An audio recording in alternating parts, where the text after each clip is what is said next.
I didn't have the sound turned on originally, so it kind of started off a little bumpy there, but we're here. So we are live. Mr. Barton, how are you doing today?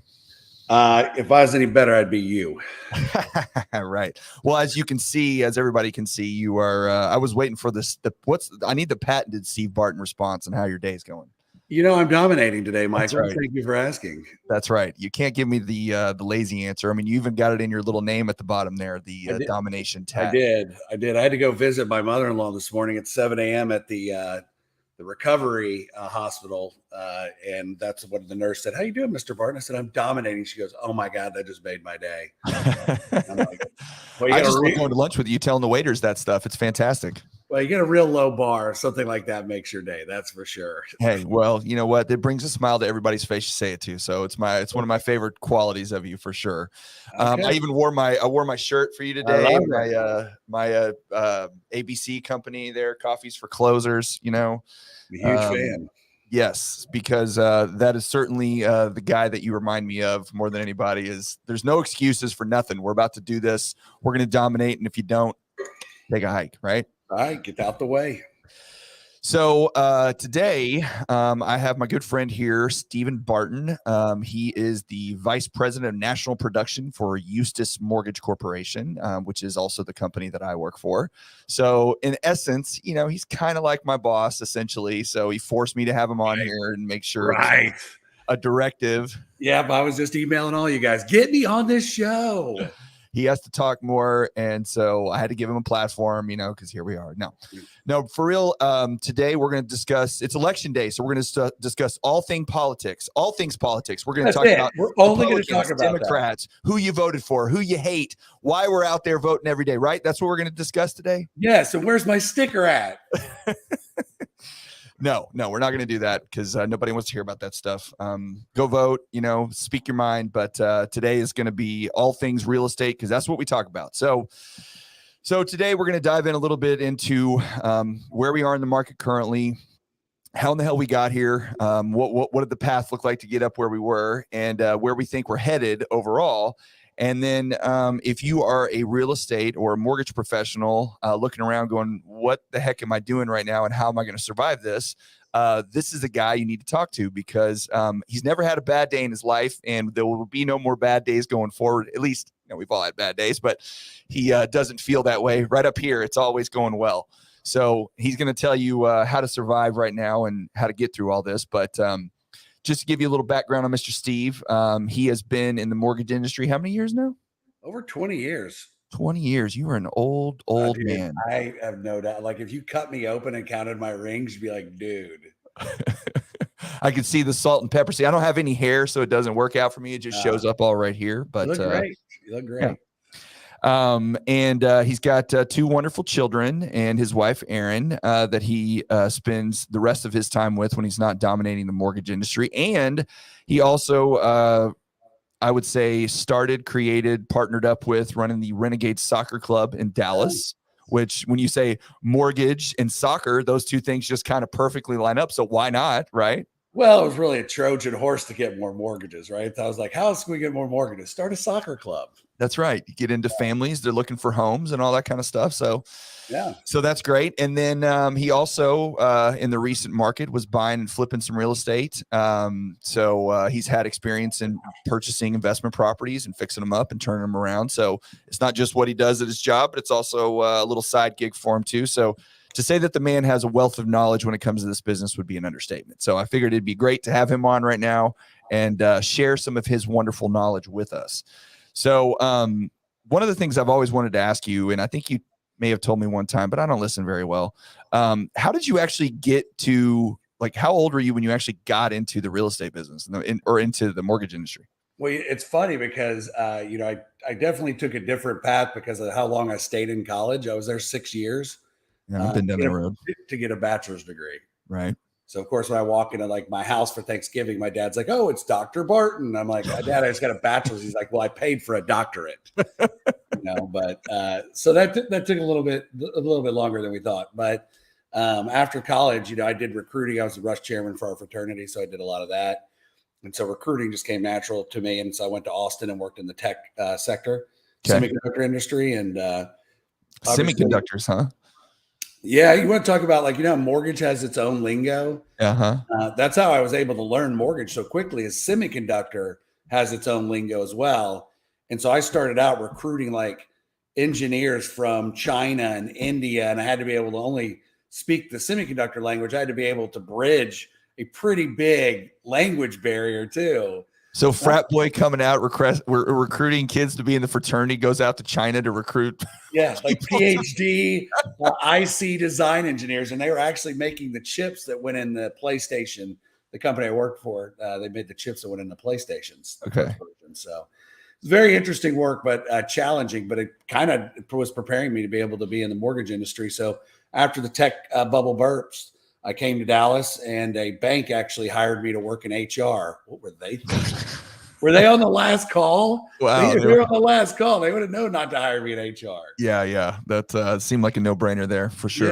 Yeah. No, that worked out real well for everybody. But it was to recruit for a mortgage division they were building. And so that's how I got into it. It's actually how I met Brian Marr. Brian Marr was actually in sales at this company, and he was silky smooth because he was a call center LO. He never had to see anybody face to face. You got face to face with him, and he was like a mime. Like, he couldn't talk. It was hilarious. But Brian's like the sharpest dressed man that I know, and he's got beautiful hair. So I mean, I thought face to face he would have been able to really make that work. No, he was socially awkward. It was fantastic. Like, we would play Risk at lunch. That's what we did at lunch. We'd play Risk. Well, he's a beautiful man either way. Maybe he doesn't like to conversate too much, but totally. But so that's how it started. And then the bank decided, hey, we decided we don't like mortgages. We're not going to be great at it. And I had to go, help all the people I hired to go find jobs at different companies. And I walked into a mortgage company with a stack of resumes, and the guy said, why don't you stay and just tell me who to hire and start building? And that's what I did. There you go. And then here we are, many moons later. That was 20 years ago? Yeah, it's 2000, into 2001. Wow. Who's that first company? It was Maverick Residential Mortgage. There they are. Yeah. And where are they at nowadays? Dude, crash and burn. Hey, man.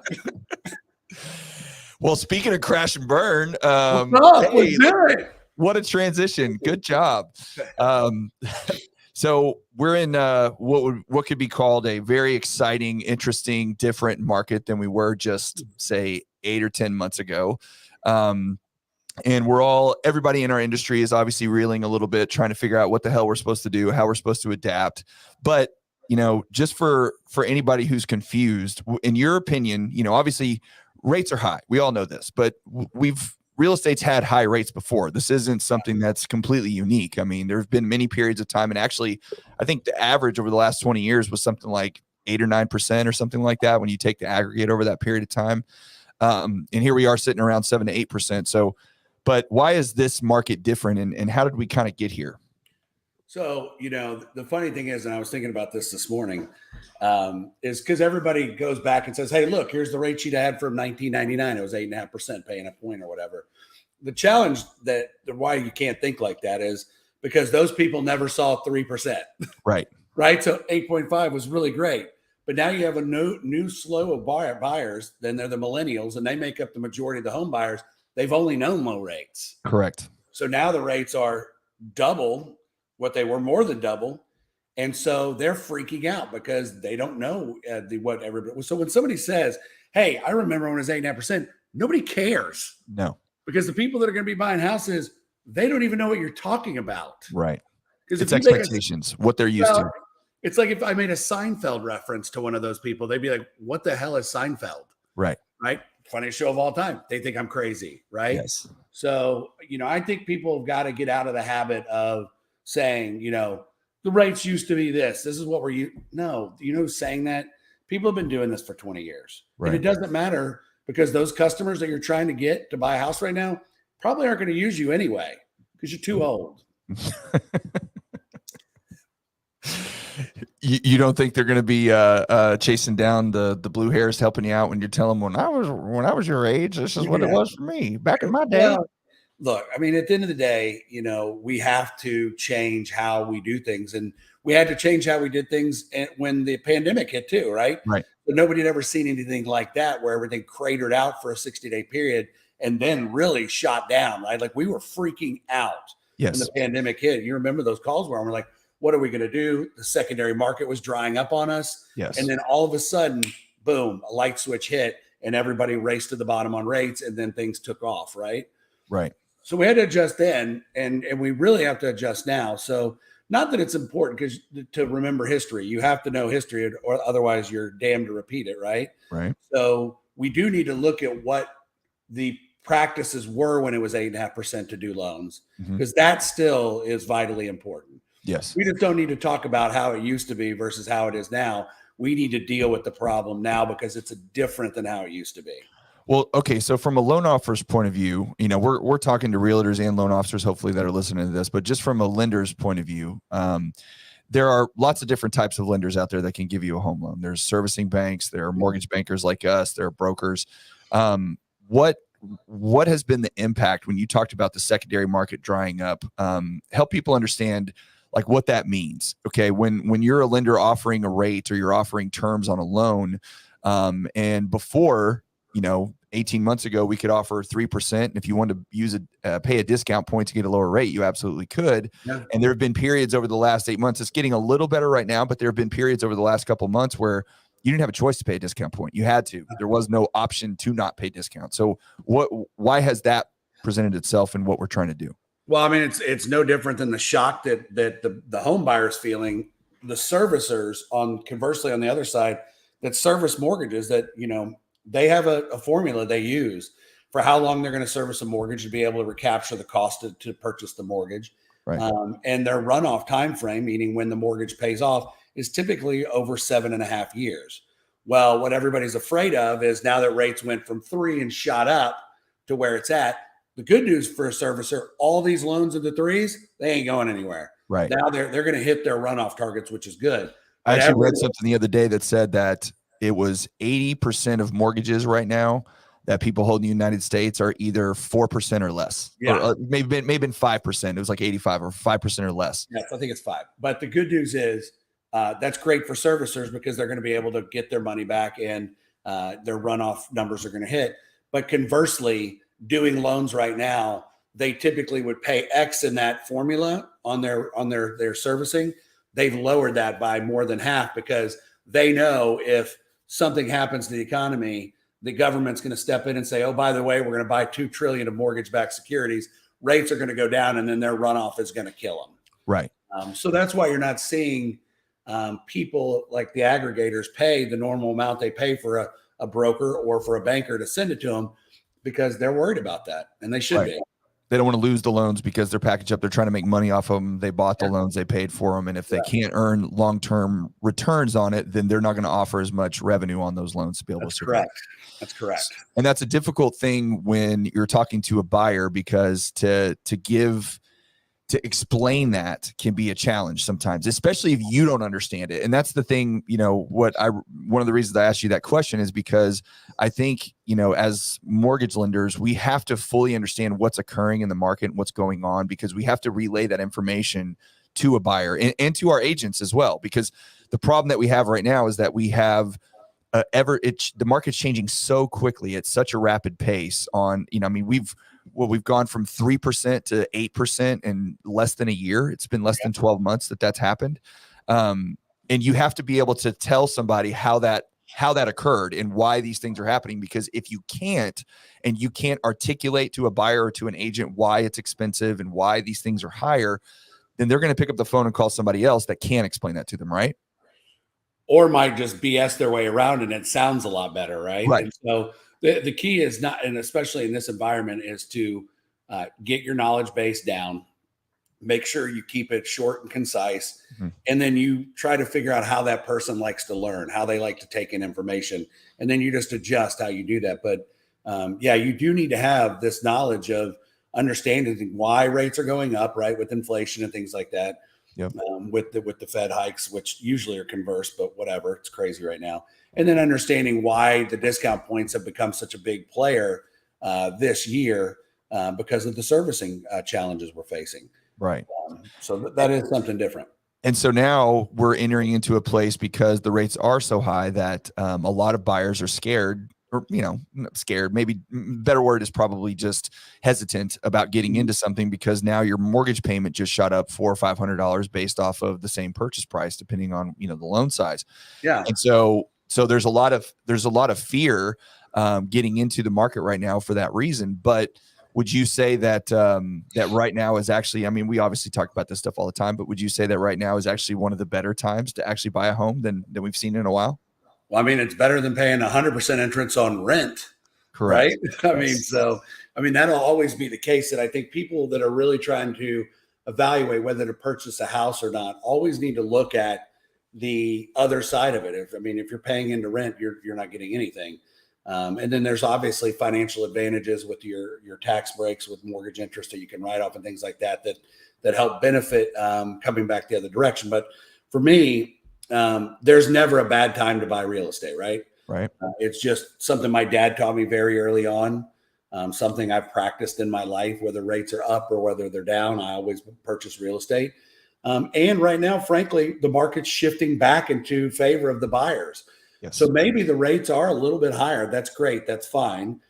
But the fact of the matter is all economic indicators point to the rates softening in the next 24 months at some point. Mm-hmm. Now, do I ever think they'll go back into the threes? I don't know, but I would bet no. Right. I would bet it's going to hover somewhere around 4.5% to 5%. And that's going to be your soft landing spot. It's fair to the servicers, fair to the aggregators, fair to the customer. That's probably where we land. Right. So now is the time actually to go in and have your real estate agents armed with the ability to negotiate seller paid closing costs or negotiate paying for, 2-1 buy down, which is obviously the hot topic right now, or using that money to make your out of pocket expenses lessened on closing costs so that you can afford the extra $300 to $500. And because if you look at it, like, let's say you buy a house today and it's $500 more a month than what you're expecting. And we think rates are going to be back in the fives by, let's say, August. So you're looking at 9 months of paying $500 extra. That's $4,500 to get the house you want, right? So if you have the seller pay $5,000, you basically had them pay that gap of the rate. Then what happens is when you go to refinance, you skip 2 payments and you're going to lower the rate. You're going to actually end up making money on the transaction if the seller pays that. So is there a reason to buy a house? Yeah, because now the buyers are starting to get the advantage back in their direction. And you want to definitely be the first one in on the right houses. And what happens in 8 or 9 months or 10 months when rates go back down to 4s or 5s? What happens to the buyer's power at that point? It's going to become substantial because here the other part of this economic thing that's happening out there, and we're seeing it month over month of the amount of inventory that's coming back into the market. It's up 37% over the same time a year ago right now. Right. So if this trend continues, when the rates go down, the inventory is actually going to be back normalized and the buyers are going to be able to go fast. Mm-hmm. So if you were, we obviously talk to realtors constantly. That's part of our job as we interact and work with agents on a regular basis. And I know that you play a big role in helping a lot of us, convey information and what's going on in the market and help us kind of direct agents on how to survive right now. So if you were talking to realtors and if we were sitting in front of a group of 20 agents and you were saying, okay, the market's changed. We're in a different environment than we were 8 months ago. Here's how you're going to survive for 2023. What does that look like for agents from your point of view? It's funny. It's no different than what we've been telling them for 3 years because we never abandoned the agents during the refi boom. Right. And it's the exact same thing I've been, and whether you talk to Rachel Potter, or you talk to Lee Lamont, or you talk to our friends in Baton Rouge that we've met with, or, Lafayette, or, even in Mandeville and Metairie and all those places. The same thing holds true right now that needs to be holding true for 5 years is you have to get on top of your data. Right. It's all about data. And I keep telling real estate agents this because Realtor.com and Zillow have already been doing this for years, where they're spending billions to market your customers. Now you got Realogy that's coming in and they have to go pay to get your data. Well, you have your data. Mm-hmm. And if you have your data, then you can still win this game because you already know your customer and it's really hard for them to get local. Right. So it's the same thing I've been saying for 3 years at lunches all over the country, and it doesn't change. Is realtors, get your data down, like get it dialed in, because once you have your data set, then you can choose to go any direction you want. You can have borrower intelligence. You can do your birthday and anniversary mailers. You can do your just listed. You can still do the old school techniques that still can work right now, but it also allows you to scale up these other pillars using the technology that's out there today to get to your buyer before they've made the decision to buy. So when you say data, because again, let's pretend like we're talking to 5-year-olds here. What are you talking about? What kind of data are we looking for? If I'm hosting an open house or I have a client that closed with me, what type of information do I need to make sure I have, and where do I put it? Well, I mean, the easiest thing to do, I mean, it could be as simple as going old school Excel spreadsheet, but right. Every realtor should have their own CRM. The good news is some of the real estate companies, whether it be Keller Williams or some of the bigger ones, they have CRMs built most part, but there's a lot of good realtor CRMs for the independent brokers as well, because that we need to be able to support those, and our platform supports both. But on that data, you're really looking for key points that allow you to have intelligence built on top of it. So obviously first and last name, address is always awesome, phone number and email address. If you have those 5 things, you really can run your data sets the way you want. And the great news is it's all public data. Right. So none of it's private data. There's no socials. There's no birthdays. You don't need any of that stuff these days to be able to get the information you want. Well, and when you look at companies, that run the world right now, like the Googles and the Facebooks and the, Microsofts of the world, Microsoft maybe not being the perfect example of that, but to some degree, I mean, their entire business model is built on human data, correct? That's correct. I mean, there's a reason why every time you open up your Facebook, it's trying to get you to buy something you were just talking about. Yes. So don't say anything weird around your phone, because that will pop up in your feed. It'll show up somewhere. And you're looking for videos about feet. Well, I literally was just talking to my wife because I love, Maroon 5. And I'm like, we haven't been in a Maroon 5 concert forever. Got on Facebook this morning, like, Maroon 5 coming to Dallas. I'm like, you idiots. Hey, Adam Levine is a sexy man. I agree. He is. He's pretty good. Pretty good, buddy. Yeah. So when you were talking earlier about agents and getting after their database, and making sure that everything stays local. Okay. Yeah. One of the things that I've noticed over the years doing this, I've been in it not as long as you, I've only been doing this for 12 years, but you've seen Zillow, you've seen Realtor.com, Trulia, even Reology. These companies have been trying to penetrate the real estate market in individual cities and areas for a very long time. I mean, they've been trying to do this since as long as I've been in the business. Yeah. Zillow's created their own brokerage. They've had their own mortgage company. They've all kind of tried this one way or another. And there's even situations now where you have companies coming in like, that are running the business. I won't say names, but running the business model of a brokerage, for example, and then having the realtors pay their commissions out of that. Yeah. But what you've noticed is that none of them have really had any success on a grand scale, right? Because like you said, real estate is very, very local. It's very, very much in your community, very much your friends and family. And having somebody from a nationalized or a national company come in and try to sell you something in a neighborhood that they know nothing about isn't something that's an easy task to accomplish. So we've stayed very, very local. And I think that that's where we head to. So if I'm thinking about, my local market and what I can do to kind of get in front of as many people as possible, what type of stuff should I be doing as an agent to make sure that, I need to get the data. I've got to collect the data. Well, how do I get the data? What are activities that I should be doing to make sure that I have access to this type of stuff? Yeah. I mean, the great news is the data is all around you, right? I mean, it could be as simple as my son's and daughter's elementary school prints out still the prints. Yeah, I can't believe I'm saying this. The directory with everybody's names and phone numbers, email addresses, and addresses in there. Yeah. So I paid a college kid $10 an hour to input it for me, and I've done 26 loans off that database in 2 years. Wow. Because it's giving me the information to allow me to know this. But church is always a great one. You got your sphere, right? People that friends and families. Those are easy ones to put in, and you just start adding from there, right? You got to start somewhere, because the challenge is real estate. I haven't done it. It's overwhelming.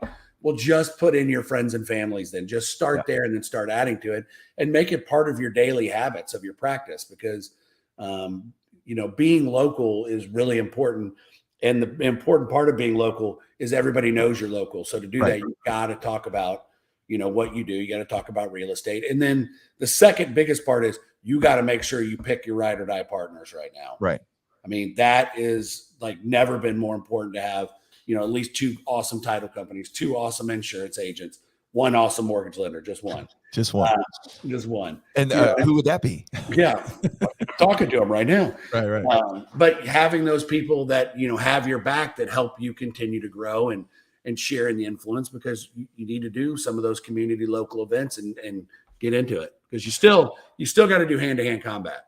Yes. Having the data is great, but you're still going to have to get out there and bloody your knuckles. Right. You have to, there's a mix of, a lot of the old school stuff went away. The listing cards into mailboxes, the thank you notes, we've gone so digital on everything that a lot of that old school stuff has kind of faded off a little bit. But what's the saying? Be where other people aren't, right? Yeah. Be where everybody isn't. So maybe it's time to get back to those type of activities as well, making sure that you get in front of as many people as possible. One of the things that I try to impart on the agents that we work with, and you said this already, was you have to get involved in your community. You have to do stuff, and it's weird because you think, well, I'm going to this, fundraising event, or I'm going to this church event, or I'm doing whatever activity it is. And it's like, well, that's not really work. Well, yeah, it actually is, because your job as an agent and a lender is to get out amongst the people, because the people are the ones that are buying and selling houses. And so if you're stuck in your house and you are sending out,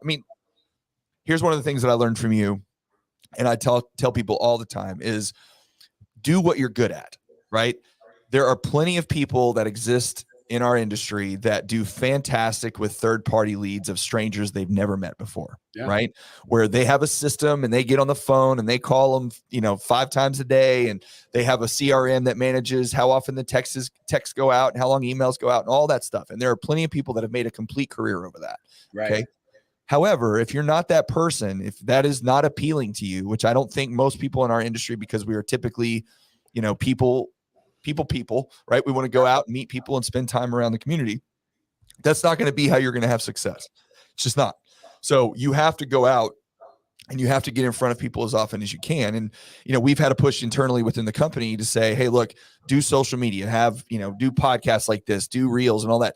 And all of that stuff, I do believe, is a big piece of the, of the stew of success, or whatever you want to call it, the soup of success, to get out there and have, and get, a bigger client base. But that can't be the only thing. You have to do all of those things. You have to meet with agents. You have to meet with your clients. You have to go out to these events and participate in life in order for you to be able to cultivate a good sphere of business. And then once you've done that, you've got to make sure you stay in front of them as much as possible by doing reels and, videos and whatever else you can on social media. Would you agree with that? Yeah, I think it's time for loan officers to remember what the inside of a title company looks like again. Right. Right. Yes. It's funny when this thing started to turn. I was telling everybody, get your butts to the title company. If you want to meet more agents and you want to be around the activity, go to a title company. That's where activity is happening still. Yeah. So I know 1,000%. I've been doing calls with loan officers the last couple of weeks. I'm doing one tomorrow with Anthony, and it's really honing in on the pillars of business, right? Making sure that you have the pillars of the business set up, because the 2 outside walls for a mortgage person are very easy. It's my database is one wall and real estate agents is the second wall, right? That's going to be where the majority of your business comes from. So that's outside of the house. But to not stress those walls out, you have to build the other channels inside the pillars to make sure that the house has strong foundation. So if your realtor business slides or your past customer business slides, the pillars in the middle still hold everything up no matter what. And why right now, if you're an agent or a lender, why is it so important that you get so heavy and engaging in these type of activities right now? Well, I'm annoyed because it shouldn't have been right now. It should have been always, right? But the challenge, like it got easy. Loans and deals, you just hung around, your phone rang. That's how it was for the last 5 years. Well, I told everybody on the call about 2 weeks ago, as I said, we were working 14 to 16-hour days, but it was in our office on loans, and we forgot what it was like to work 14-hour days, actually going out and shaking hands and kissing babies and talking to people and being involved in the community. Yep. So we just have to get that energy back up. And when you're tired, you don't want to do it. You just got to go, because ultimately, if you look at what's going on technology-wise with the industry, and you and I have had these conversations several times, the robots are coming still. They got slowed down by the fact that rates shot down and everybody had to just do loans to get through. Yes. But everybody's trying to figure out a way to master that. So to be able to extend our life and our livelihood inside of this, you have to build this foundation as wide as you can right now and as strong as you can, so that you're ready to go as far as you can. Well, and I think too, with the adjustment of everything that's happened with like we talked about earlier, with the pricing on loans and what the revenue models look like for mortgage banks, that, and I don't think this affects agents really, because I do think that agents, because everything is so local, I think, they're protected and shielded from a lot of this. But for us on the lending side, I don't know that in the next 10 years, our value is going to be what it's been the past 10 years. And I don't mean value is what we bring to the transaction. I just mean because of, like you said, the robots are coming. So how much are you going to be able to make per loan that you couldn't before? And now, the lower comp models with higher volume is going to have to be probably the way things are headed. Would you agree? Yeah. I mean, I think we're probably, closer than we think. I mean, obviously this year, that's what we've had to go to, right? To make sure that we can help be part of the solution for our customers and help our agents and those things. Cause that's where our livelihood comes from. But it's closer than it is further away. And that's why we have to get smarter. And that's why the fact that we got on the side of data 5 years ago has really helped our growth and helped maintain our business from walking out the door. Right. So if you had your little crystal ball that you're looking in and you say, okay, what does our industry look like for the next 12 months, next 5 years, where's this ship headed? Where are we going? Well, let's hope we don't Titanic into an iceberg, but maybe we already have. Well, I mean, I honestly, the biggest thing that's looming over our heads, and everybody knows it's 2024, right? When November hits in 2024, what's going on? I don't understand what's happening. Well, that's when the Cowboys are going to win the Super Bowl. Yes. The Cowboy playoff run. I forgot about that. Right, the famous playoff run of 2024. I feel like Marty McFly. No, I think I have yet to see in my history where an economy is stalled out and the government's not trying to fix it before an election year, because one thing they really don't want people talking about is the economy going into an election, which is what everybody's talking about right now. Exactly. Going into today. Yes. Yeah, right. Inflation and interest rates and consumers, and you're killing everybody. So it's probably not going to work out really well for the ones that currently have control, and it'll probably swing the other direction, which is very normal in situations like this. I mean, and who can fault people for thinking like that? Because they have pain, right? They have instant pain, and they want instant solutions. And the other side's always promising the instant solutions, and it usually has some pain coming to it as well. And that's what we're seeing in this scenario right now. But having said that, my gut feeling now and in the short term, in the next 2 years, I feel like interest rates are going to come back down. I feel like you're going to hear the words $2 trillion in mortgage-backed securities are going to be purchased by the government. Mm-hmm. When that happens, I think you're going to see a run on rates. Because everybody knows real estate and the housing market drives most of the economy, because the lowering of interest rates creates disposable income. Right. The lower the interest rates means you can buy more house. And if you can buy more house and you have more money left over, you can buy more stuff to put in the house. Yes. That usually fuels everything around. So I see that happening in the next 18 months. Because people are like, I don't think it'll happen until into 2023. Well, maybe, but if you're doing it by the end of 2023, the primaries are already starting, right? Right. The DNC and the RNC are already picking their candidates, and they start campaigning at the beginning of 2024. Mm-hmm. I think you're going to have the rates drop before that, because you wish they start campaigning at the beginning of 2024. We're going to see it in about 3 weeks. Yeah, no doubt. No, I know, I get it, but I do think that will help us out long term. I do feel like rates at a 5% level is a fair place to land this thing. Even 6%, I'm not scared about. Yeah. But I think if you look at the wage gap difference and how slow wages are increasing, mm-hmm. there's no way they can't stall out the housing market if they keep the rates at 7.5%.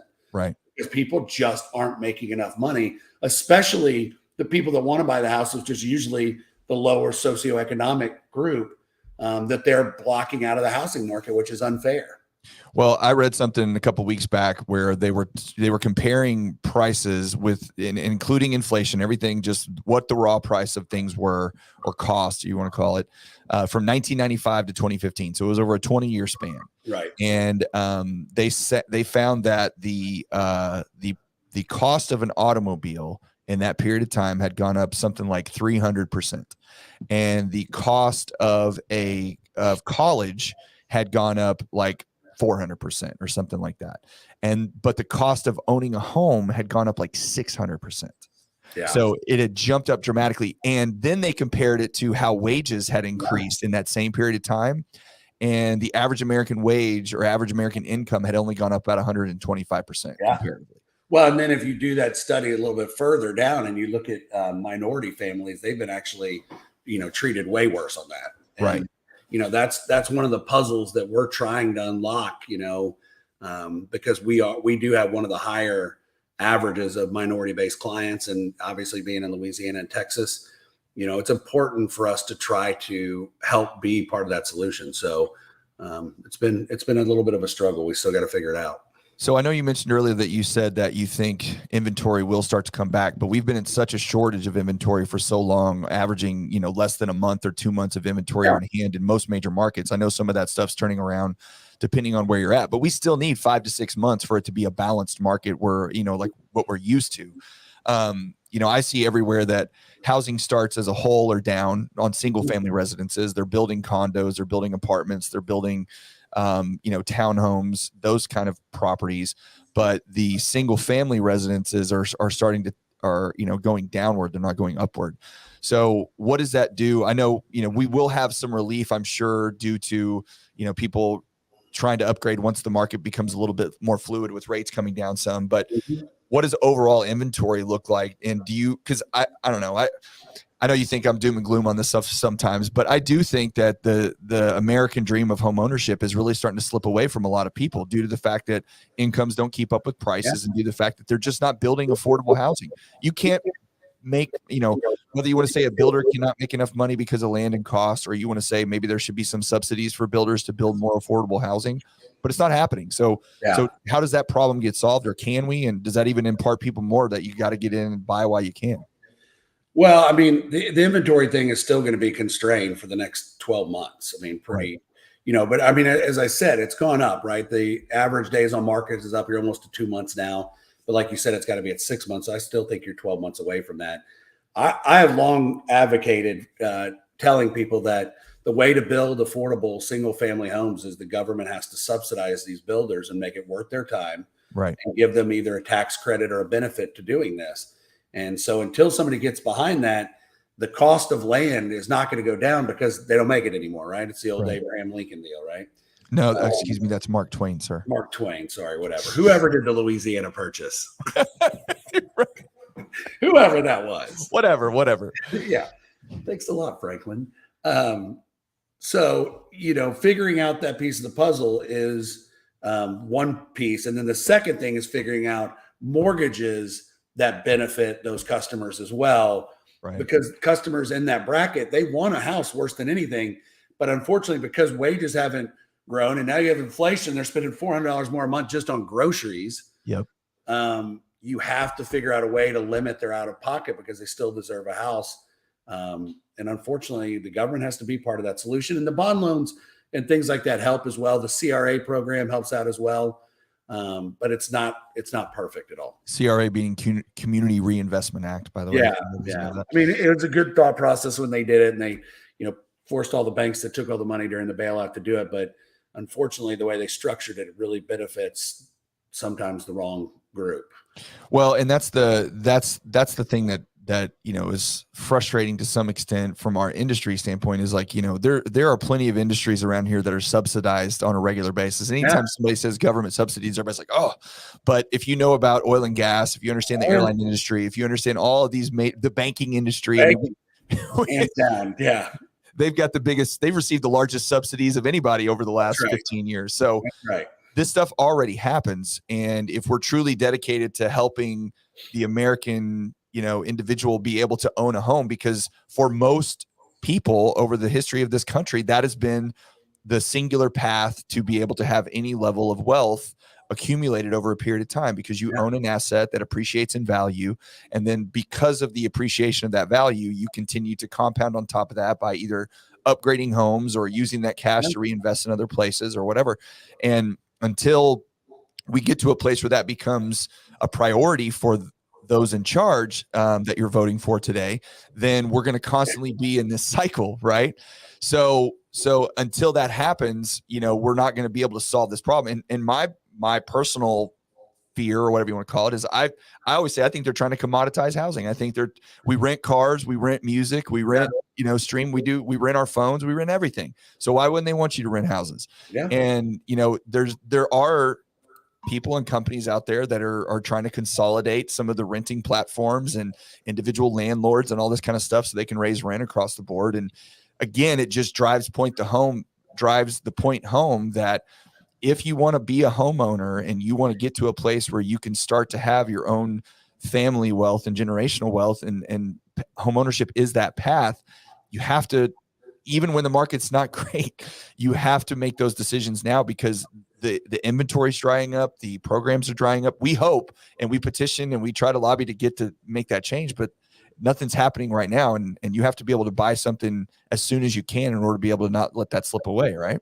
Yeah, no, I mean, it's certainly, and for anybody that's listening and stuff we talk about, there's not a bad time to buy a house, because even if you look at what happened in 2008, the housing crisis. Now, the good news is Texas, Tennessee, Louisiana weren't as drastically affected as California, Arizona, Washington, Florida. Better laws for the state on how you could lend. Yeah, you could do, But ultimately, if the housing market were to take a slip, or even crash for that matter, and it decreases 3 to 5% in the states that currently we lend in, who cares? I mean, it's going to appreciate 3% on average year over year, and over the last 2 years, it's appreciated like 50%, right?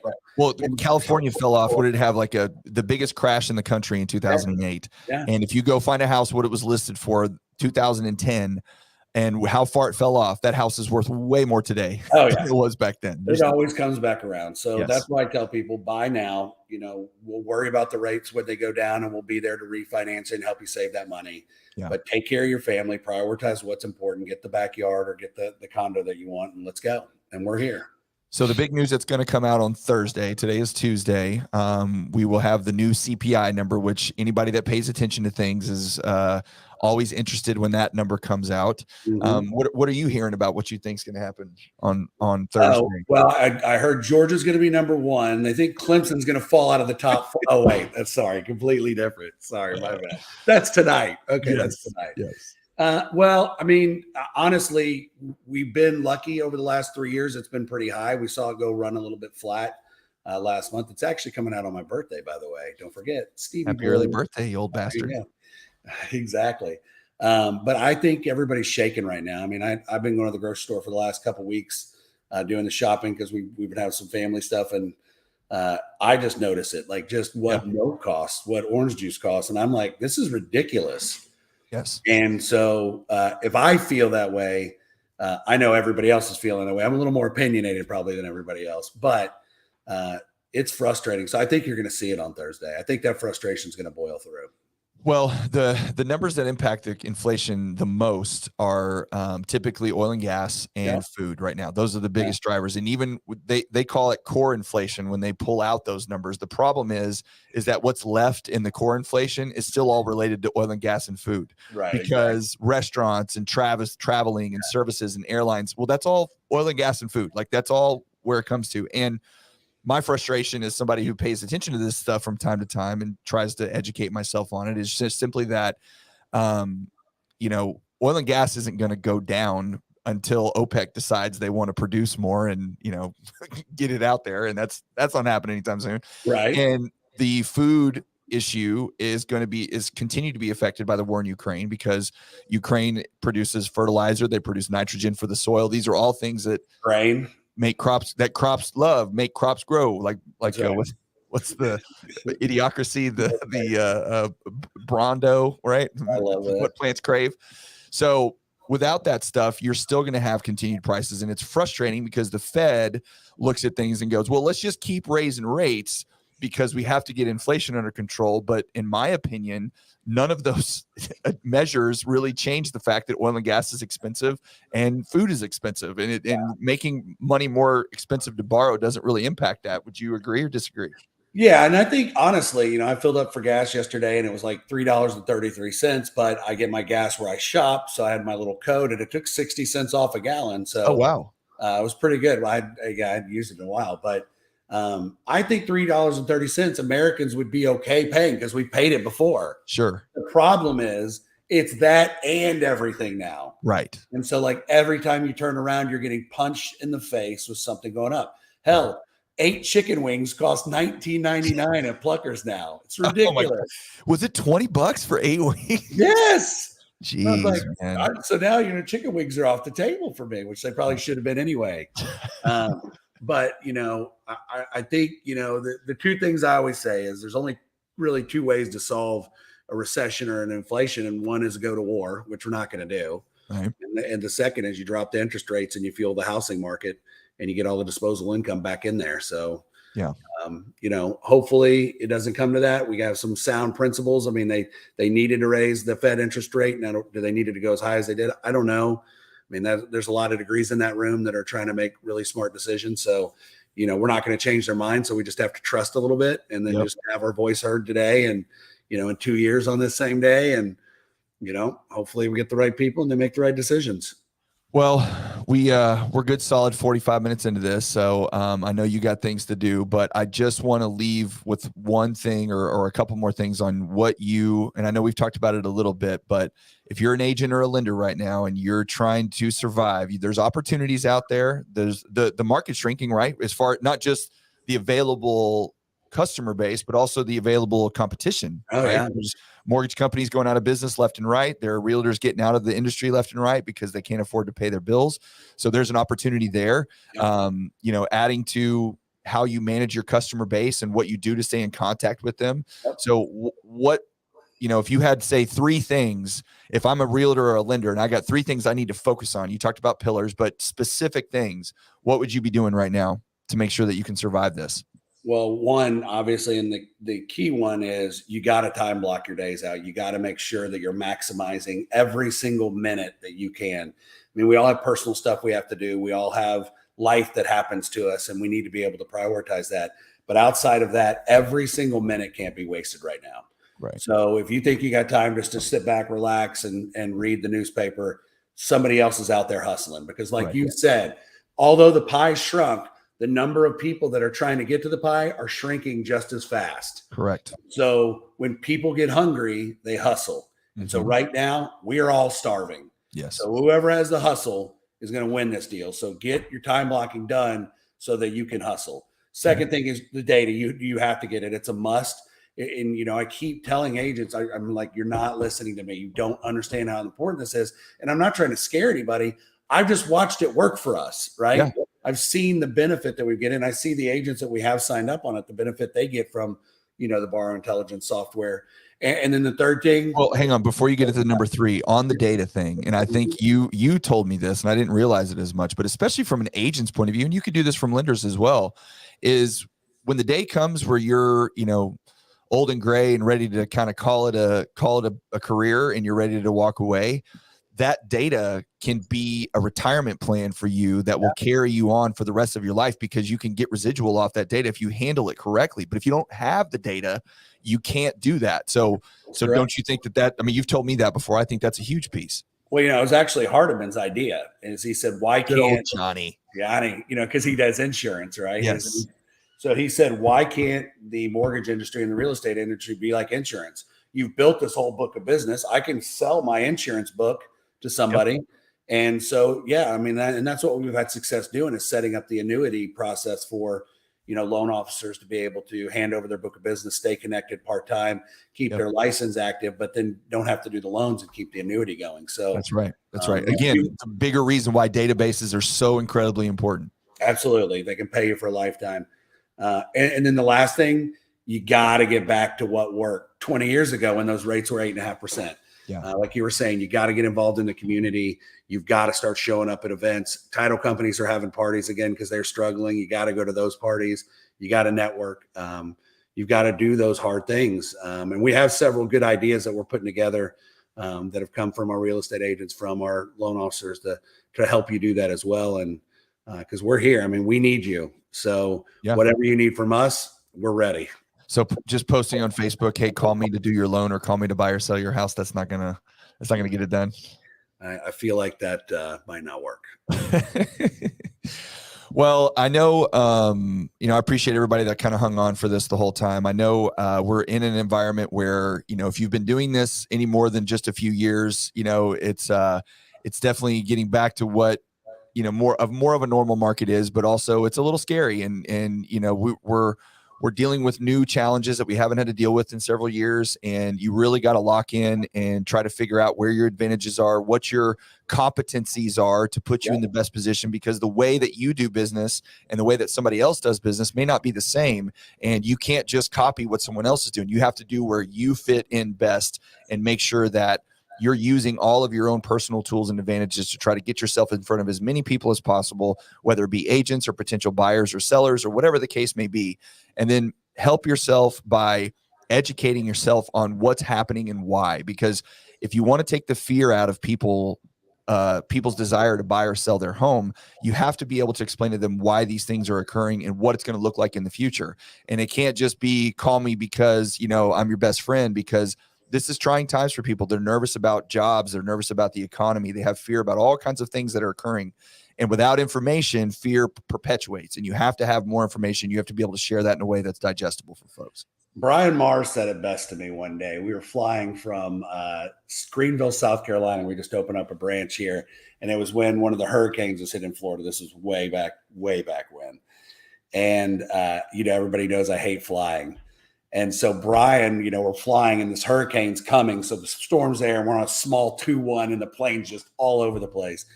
And Brian looked at me and he said, hey, whenever you get in a situation like this, look at the flight attendant. If the flight attendant looks nervous, then you get nervous. And so that's kind of what we're in right now, right? Yeah. We have these realtors that are the experts, and you are, and we're the lenders. We're supposed to be the experts. If the customers look at us and we look nervous, they're gonna get nervous. Yes. So we need to look like, hey, this is normal. This is just a market. Let's get through it. We got this. Let's go. And absolutely. If you do that, it calms people. Absolutely. Well, thank you so much for your time, Mr. Steve. Cowboys prediction for the Super Bowl, of course. Well, I mean, at the beginning of every year at the first tailgate, my dad always says, what's going to happen? I'm like, we're going to win the Super Bowl. Now, of course. You've been wrong 25 years. Congratulations. Yes. That's as long as Dad and I have had our season tickets, by the way. 1996. Hey, picked a great time. Picked a great time at the height. No, we'll see. I mean, this Green Bay game's going to be kind of, honestly, the way to see how the Cowboys season is going to finish, because you've got Green Bay on the ropes, right? I mean, Aaron Rodgers had basically the worst game we've ever seen him play. Right. And if you're a Super Bowl team, you go and put this team down and you put them down hard. Mm-hmm. If you're still someone who hadn't figured it out, you're either going to struggle to win or you're going to lose. And that's going to tell you, drawing board, back to it. And what do you think about Lori's comment there? Well, I was born in Philadelphia, so my dumbass brother is an Eagles fan, and so is this idiot family. So, I've had to deal with that my whole life. So Lori's no different than what I've experienced with my brother painting his face and my nephew being a complete donkey. Ooh, they're just rubbing it in out there. You know what? It's okay. Like, I can take it from all sides. Why can't we all just win the Super Bowl this year? That's right. There's only one team that gets to have bragging rights at the end of the season. It hasn't been the Cowboys for a very long time, but we're going to still keep believing and still keep getting our hearts broke either way. So, all right, brother. Well, I appreciate your time today, and see everybody out there. We'll see you on the next round. All right. Bye. Later.